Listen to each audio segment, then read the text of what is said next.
Have you lost your job? Maybe you were laid off or you were let go when your company restructured, downsized, or closed completely. Either way, you're now jobless. You may feel devastated or you may have feelings of sadness but relief. What should you do now? I'm often reminded of a worship song that fits my specific and current situations. A song that was brought to mind for this particular situation is by Hillsong United called There's Another in the Fire. We are not alone, my friend, when we walk through the fire.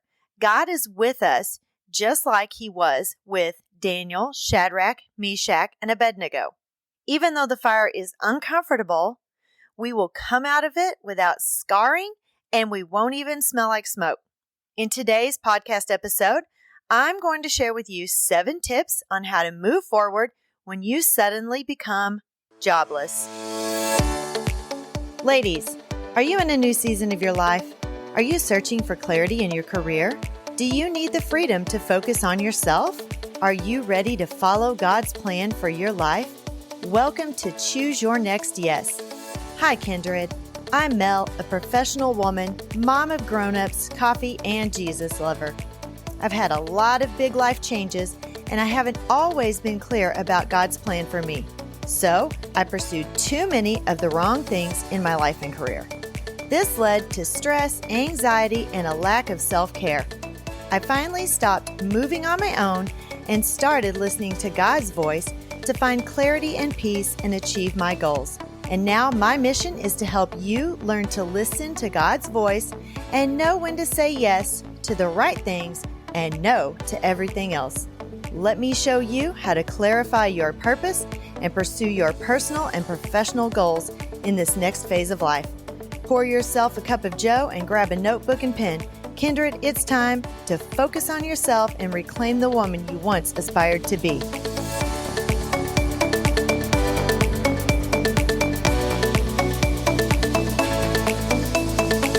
When you are suddenly faced with job loss and another transitional phase in your life, it can be really hard.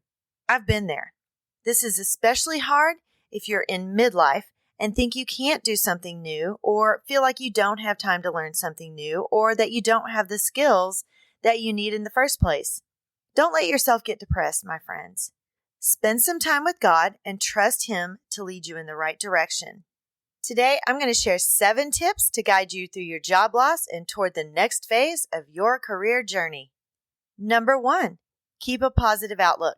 I know this may be really hard when you've just lost your job or you're told that your job's going away in a few weeks or a few months.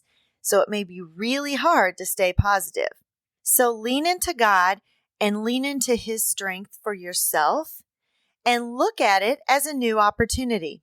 Number 2, take time for self-reflection about your current career and your next steps. You need to identify your emotions. Are you a complete wreck over losing your job? Or do you have some positive or even exciting feelings that you're feeling? Sometimes we would really like to move on from our current career or our current job, but we just feel like we can't or we don't know how. And when we get to this point where we don't have that decision, it's made for us, sometimes we can feel okay about that. So do some journaling and write down all of the things you're feeling and then do some real deep self-evaluation on those feelings. And then think, is this the career that I really want to continue? Maybe there's another path that you want to take, but you didn't feel like you could. Now is the time to really think about where you want to be in the next 5 years or 10 years. Take a skills assessment and find out where your God-given talents lie, and then take an interest inventory and see where your skills mesh with your interests. When you do those 2 things in tandem, it really opens up your thinking and helps you to visualize things that you maybe didn't visualize before about your career. Number 3, talk to your boss. Find out, was it a performance issue? Was it simply about finances? And then ask for a letter of recommendation. Hopefully you have a great relationship with your boss. And maybe they have some leads for you or some connections in another location. See if your boss will allow you to do some job shadowing or take some time off to do some job research. Or maybe your boss or manager would be open to you learning some new skills while you're still at your current job. Maybe your current boss or manager would also have a lens on something that you weren't thinking about as far as using your skills for. Number 4, maintain your integrity. Above all else, my friends, stay professional. Keep working as if you still have the job, because until your last day, you still have a job to do. And you are definitely going to want a recommendation from your current employer. So don't burn bridges, my friends. Proverbs 21:3 says, "To do what is right and just is more acceptable to the Lord than sacrifice." I know it can be really hard when you're still at your job and you know that you are not coming back for whatever the reason is. And especially if you have several weeks or several months before the job ends and you have to go to work every single day knowing that you were let go. That's kind of a hard pill to swallow sometimes, but it's always in your best interest to remain professional and keep that integrity high. Number 5, polish up your resume. Make sure that you have a great looking, very professional resume. Do some research on what a professional resume should look like. And you can even have a professional resume writer look it over. It won't cost that much, but it will get you through the ATS robot. The ATS robot, it looks for keywords. And if you don't have those specific keywords in your resume, sometimes your resume will get kicked out and no one will ever see it. So you've done all the work, you've put in the application, you've submitted your resume, and no one even sees it. Make sure when you're writing your resume that you put those specific words that they're looking for. So like when you're thinking what the job description is and it's telling you what your skills are or the skills they're looking for, make sure that you use that exact wording in your resume. You want your skills to match the job description. And now is the perfect time to add any skills that you may be lacking or that you would like to learn. So take some time to learn them. Actually, before you lose your job is the perfect time to learn a new skill. There is no need to wait. You can learn any skill that you want by taking an online course. Udemy, Coursera, LinkedIn Learning, they are all great places to pick up a cheap course and learn a new skill. You can learn a lot of different things on places like Udemy. I have taken a couple of different things on there. One course that I took was to learn how to use Photoshop more efficiently and effectively, but they have all kinds of different courses on there. They have web development, mobile development, game development, business and business analytics and intelligence, digital marketing, graphic design. There's just so many different things. There are courses that teach you how to use your voice better. There are courses that teach you how to play the piano or other instruments. It's endless, my friends. It's endless. And these courses are usually very cheap. I've paid as little as $10 for them. They don't do that all the time, but you can catch them several times a year for that price. But most of the time, even if they're not that price, they're less than $100 for sure. And if you have skills, but you don't know what to do with them or how to market them, go to a website called Upwork, and you can get all kinds of great job ideas. You can also put your own stuff on Upwork, and if you look around, you can learn how to word it correctly so it can get noticed. And you can kind of see what other people are putting on there, people who have actually made money on Upwork. I have a job that I do that was through Upwork. I was found on Upwork by the person that I work for, and I do instructional design for him.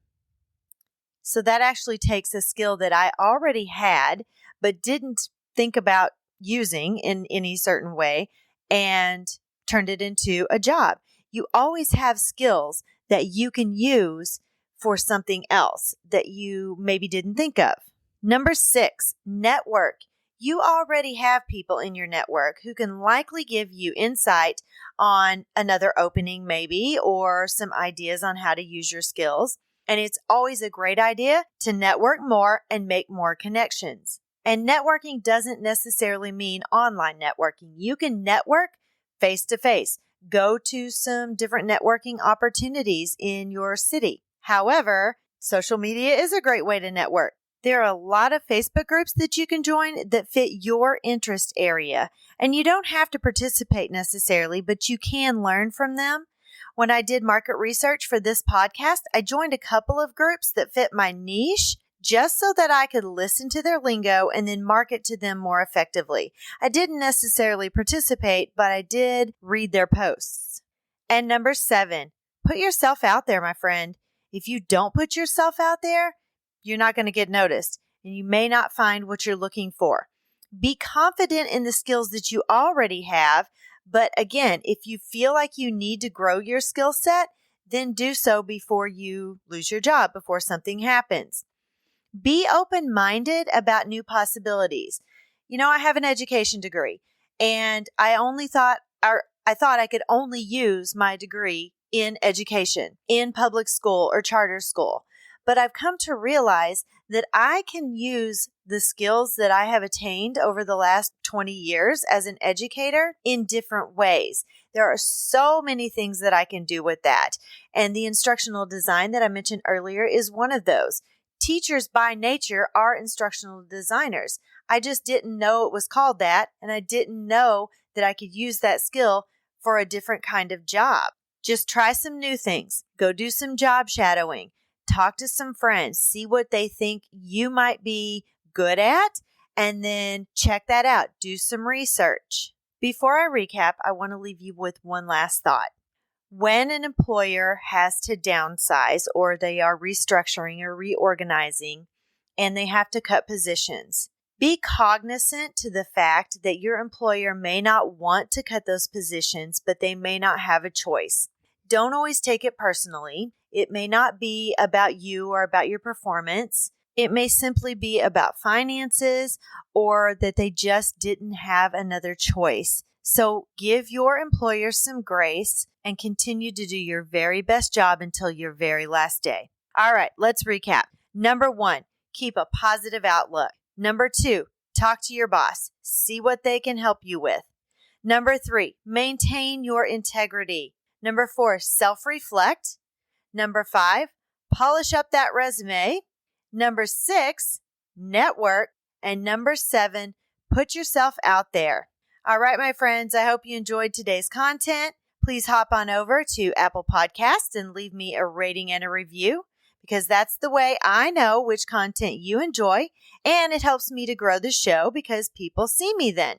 And be sure to hit that subscribe button so you never miss an episode. I also want to invite you to join our Facebook group where we're getting to know each other and supporting each other in each phase and season of life. You can join by clicking the link in the show notes below. I hope today's show was a blessing to you as you continue on your path toward everything that God has in store for your life. As always, may your conversation always be full of grace and seasoned with salt. God bless you, friends.